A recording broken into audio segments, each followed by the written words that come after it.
దేవుని నామాన్ని ఏ విధముగా గణపరచాలి అనగా మన యొక్క శరీరము ద్వారా దేవునిని మహిమపరచాలి. వాక్యము మనం చదువుకున్నట్లయితే పౌలు గారు కొరింథీయులకు రాసినటువంటి మొదటి లేఖ 6వ అధ్యాయము 20వ వచనము మనము చదువుకున్నట్లయితే, ఏలయనా ఆయన వెలనిచ్చి మీ మూకొనెను కనుక మీ దేహముతో దేవునిని మహిమపరచండి. చూసారా ఎంత చక్కటి మాట. ఒక మనుషుడు కొనబడ్డాడంట.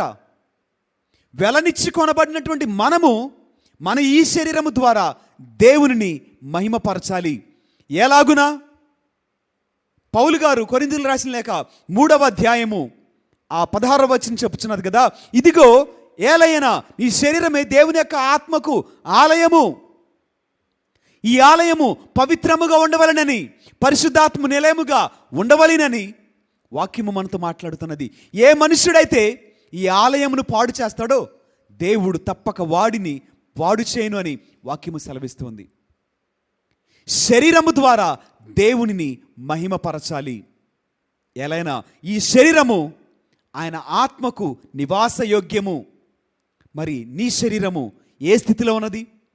మహిమపరిచే స్థితిలో ఉన్నదా, లేక ఈ లోకపరమైనటువంటి పాపమును జరిగించుచు సమస్తమైనటువంటి వ్యర్థమును, సమస్తమైనటువంటి మలినమును, సమస్తమైనటువంటి వ్యామోహములను కలిగి శరీరమును తృప్తిపరచుటలో